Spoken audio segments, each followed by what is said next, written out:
Tapi kalau perbedaan di wilayah partikular, kita toleran saja, saling hargai dan hormati saja. Justru tidak bisa disatukan karena memang ini kehendak yang maha kuasa untuk adanya keragaman ini, selain juga itu wujud dari keterbatasan kita gitu. Keragaman di wilayah ini tidak untuk disatukan, tapi pengingkaran, penyimpangan terhadap inti pokok ajaran agama itu tidak bisa ditolerir atas alasan apapun juga. Alasan agama sekalipun tidak bisa menjadi pembenar.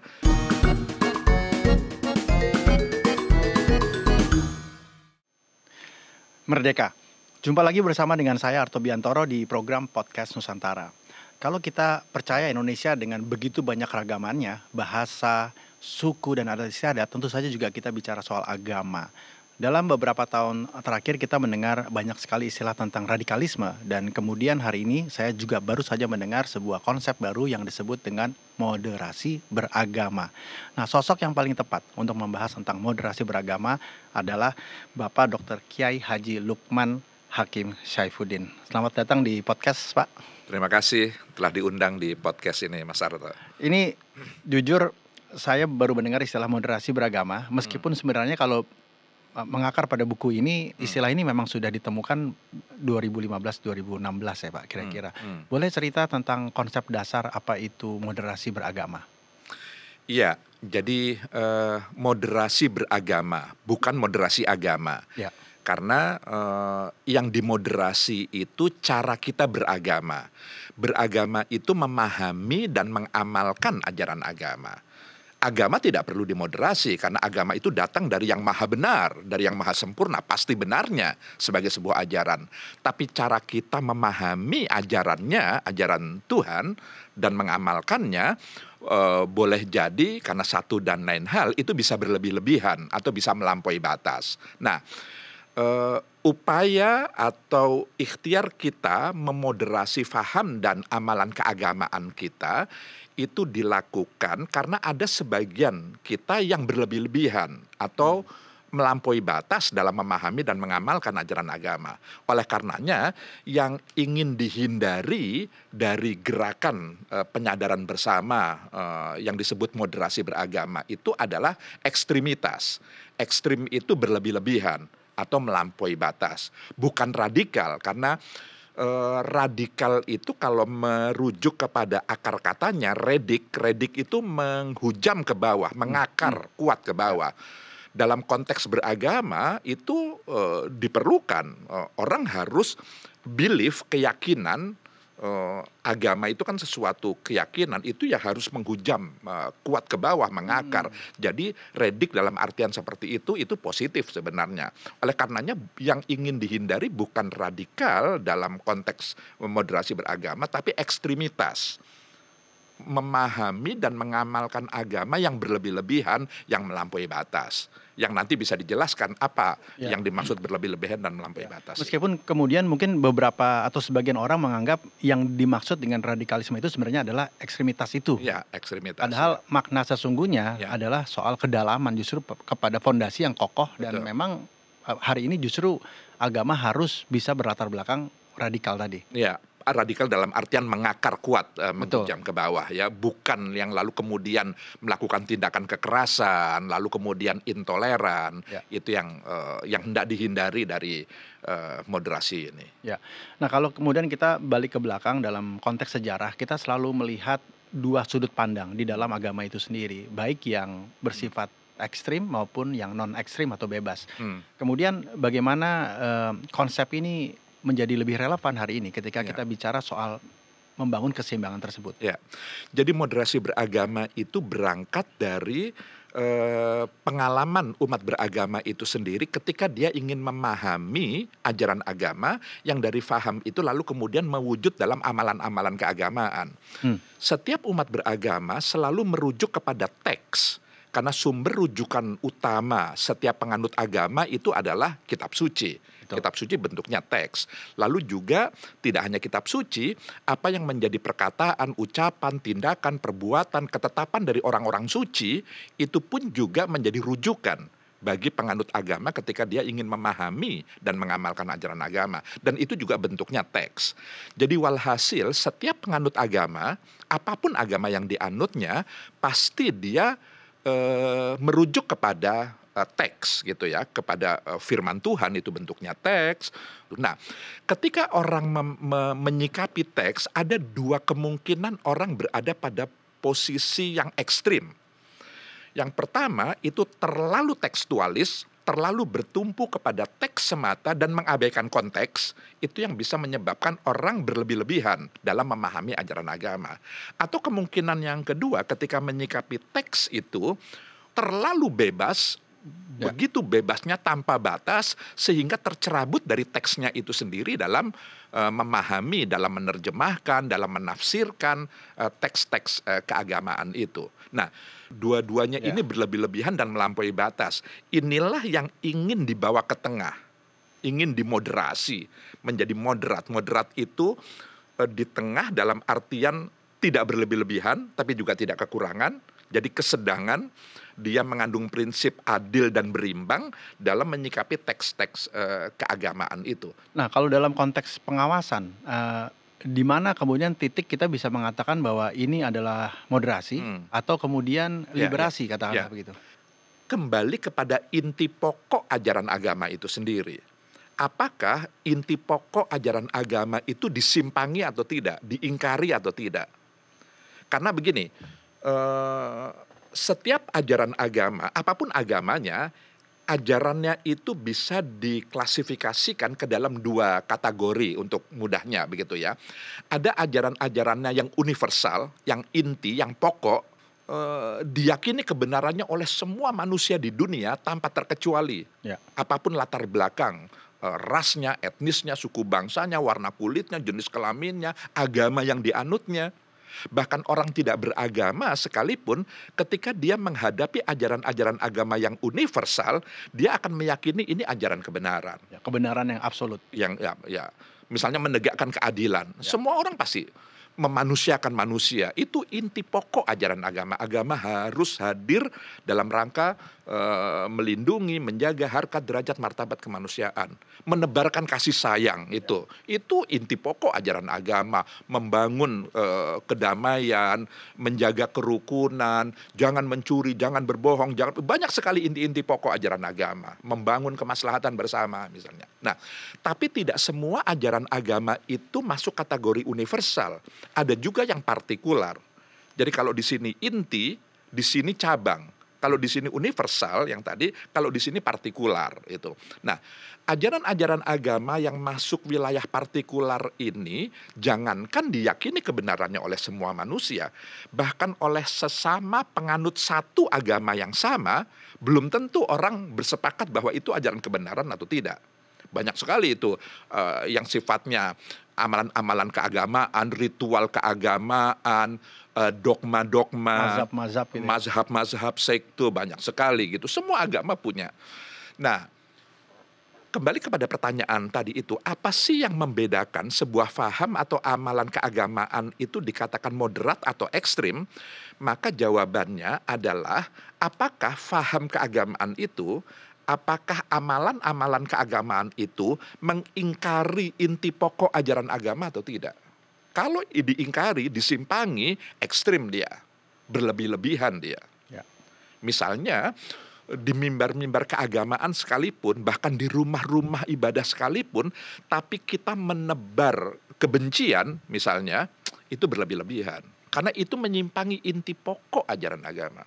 Tapi kalau perbedaan di wilayah partikular, kita toleran saja, saling hargai dan hormati saja. Justru tidak bisa disatukan karena memang ini kehendak yang maha kuasa untuk adanya keragaman ini, selain juga itu wujud dari keterbatasan kita gitu. Keragaman di wilayah ini tidak untuk disatukan, tapi pengingkaran, penyimpangan terhadap inti pokok ajaran agama itu tidak bisa ditolerir atas alasan apapun juga. Alasan agama sekalipun tidak bisa menjadi pembenar untuk kita mengingkari. Karena ini pesan utama. Nah, problem umat beragama seringkali sulit membedakan mana yang universal, mana yang partikular. Artinya kalau kita bicara fungsi pengawasan, pengawasan kembali kepada bahkan skala umat sekalipun sebenarnya sudah bisa melihat ini benar atau tidak ya? Iya, iya. Jadi moderasi beragama ingin mengajak semua umat beragama untuk mari lebih fokus kepada inti pokok ajaran agama yang tidak boleh disimpangi, yang tidak boleh diingkari. Karena seringkali hanya karena menghadapi perbedaan di wilayah cabang tadi itu, kita ada keinginan ingin menyeragamkan yang Ya. di umat Islam misalnya, orang bisa bertikai, bisa berselisih, bahkan bisa baku pukul, bisa melakukan tindakan kekerasan hanya karena yang satu pelihara jenggot atau yang benar yang pelihara jenggot atau yang tidak. Pakai celana itu harus di atas mata kaki atau harus boleh menutup mata kaki. Itu kan persoalan-persoalan cabang begitu. Betul. Liturgi dalam gereja itu yang benar yang mana, yang pakai nyanyi-nyanyian kidung rohani atau yang nggak perlu. Itu wilayah partikular. Nggak perlu diseragamkan, toleran saja, hargai, hormati keragaman di wilayah ini. Hanya karena berbeda mazhab, berbeda sekte, saling membenci, saling bermusuhan, bahkan lalu kemudian melakukan tindakan kekerasan, pemaksaan, dan seterusnya, dan seterusnya. Itu semua sudah mengingkari yang inti begitu. Keren. Pak Lukman bahkan memberi contoh sampai di berbagai model agama ya. Ya karena moderasi beragama untuk semua penganut agama. Ya. Jadi moderasi beragama tidak hanya untuk umat Islam saja, tidak hanya untuk umat Kristiani atau kaum Buddhis atau umat, semua penganut agama, apapun agama yang dianut, jangan simpangi inti pokok ajaran agama. Pak Lukman, saya teringat bahwa tadi konsep tentang moderasi beragama ini dicetuskan tahun 2015-an kira-kira pada saat Pak Lukman menjadi menteri ya. Tapi kenapa kemudian dicetuskan pada saat menjadi menteri? Apakah kemudian ada satu pengalaman yang dilihat dari masa kecil dan kemudian mendapat kesempatan menjadi menteri seperti ayahanda juga, dan kemudian ini menjadi peluang atau momen untuk menyampaikan tema ini? Ya, ketika saya menjadi Menteri Agama, saya harus memposisikan diri menjadi menteri semua penganut agama. Nah, lalu kemudian saya mulai mendalami mengapa selalu ada konflik yang membawa-bawa agama. Sesuatu yang buat saya sama sekali nggak masuk akal. Agama itu ajaran kebaikan. Kenapa malah jadi sumber sengketa di antara kita? Ini pasti ada sesuatu yang nggak benar gitu. Nah lalu kemudian saya mulai mendalami masing-masing umat beragama itu sendiri. Dan saya lalu kemudian menemukan tadi itu, bahwa sebagian kita terlalu melihat ajaran agama itu pada ajaran-ajarannya yang cabang sebenarnya. Yang partikular tadi itu, yang dalam ajaran Islam itu dikenal sebagai furu'i, cabang gitu ya. Sehingga justru mengabaikan yang inti itu sendiri. Saya merasa ini harus ada yang perlu dikembalikan kepada esensi ajaran agama itu. Itulah lalu kemudian muncul istilah moderasi. Kita perlu memoderasi, membawa ke tengah faham-faham yang terlalu berlebihan. Apakah terlalu kaku, terlalu rigid, apa-apa nggak boleh, ini serba nggak boleh, ini terlalu rigid karena terlalu tekstualis tadi itu, atau yang terlalu ultraliberal, bebas tanpa batas dalam menyikapi teks-teks keagamaan itu, semuanya serba boleh, permisif gitu. Nah ini dua-duanya yang lalu kemudian menjadi faktor munculnya sengketa-sengketa di kalangan umat beragama itu gitu. Ya. Nah kalau kita bicara dalam konteks eksekusi, implementasi, bagaimana kemudian kita bisa melihat implementasi itu dilakukan oleh semua sektor ya? Apakah mungkin dalam buku ini juga diceritakan tentang tantangan dan permasalahannya? Mungkin bisa dimulai dengan pemikiran dasar ketika buku ini dibuat, Pak. Pertama, karena memang di semua umat beragama, ini tidak hanya monopoli satu agama saja, semua umat beragama punya sebagian umatnya yang karena keterbatasan wawasan ilmu pengetahuan tentang ajaran agamanya, sehingga dia tidak bisa membedakan tadi itu mana ajaran yang inti dan mana yang cabang begitu. Lebih banyak segala energi yang dimilikinya, waktu, tenaga, dan sumber daya yang dimilikinya itu hanya mengurusi ajaran-ajaran yang partikular tadi itu. Bukan berarti yang partikular nggak penting ya, penting. Betul. Tapi lalu kemudian ada semangat ingin menyeragamkan. Itu seakan-akan yang berbeda iman dengan saya itu salah, dan itu pasti dia orang kafir, pasti dia masuk neraka, dan seterusnya dan seterusnya. Itu. Padahal masalah hidayah, petunjuk, orang itu mau menganut agama apa, itu kan domain yang di atas sana gitu, bukan kita. Tugas kita manusia itu adalah menebarkan kebajikan, menebarkan kasih sayang, itu inti pokok ajaran agama. Ya. Nah, yang kedua tantangannya adalah seringkali orang ingin moderat, orang ingin menghindari ekstremitas, tapi dengan cara-cara yang ekstrim juga. Orang lupa gitu. Ini kamu kan ekstrim, maka kamu harus menjadi moderat. Lalu dipaksa orang yang ekstrim itu untuk menjadi moderat. Nah, bentuk paksaan itu sudah ekstremitas tersendiri. Jadi dengan pendek kata saya ingin mengatakan mengusung atau mengkampanyekan moderasi beragama itu tidak boleh dilakukan dengan cara-cara yang ekstrim. Nah, di buku ini di subjudul dikatakan moderasi beragama, tanggapan atas masalah, kesalahpahaman, tuduhan dan tantangan yang dihadapinya. Kalau kita bicara di kata-kata awal di masalah, apakah mungkin masalahnya adalah justru dorongan untuk mendorong nilai-nilai yang utama tadi dalam ceramah-ceramah itu justru harus dikedepankah sekarang dibandingkan dengan yang partikular tadi gitu? Betul, betul. Saya pikir itu. Jadi mari saya ingin mengajak semua umat beragama, khususnya para pemuka agama, untuk lebih mengedepankan inti pokok ajaran agama. Itu yang mestinya lebih banyak menjadi fondasi ketika kita ingin memahami dan mengamalkan ajaran agama. Bukan berarti yang partikular tidak penting, itu penting.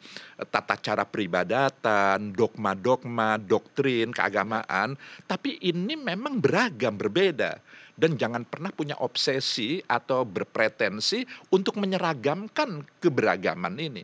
Karena keberagaman itu, kemajemukan, itu memang given, memang sesuatu yang memang begitulah kehendak Tuhan. Agama mestinya kan harus menjadi faktor yang meredakan konflik, mendamaikan sengketa, bukan justru malah sebaliknya gitu. Itu ininya. Ya. Hampir 10 tahun sejak istilah ini disampaikan oleh Bapak, apa yang kemudian Bapak lihat ke depan ya tentang moderasi beragama di negeri ini sekarang? Ya, tentu saya ingin lebih mengedepankan rasa syukur terlebih dahulu ya.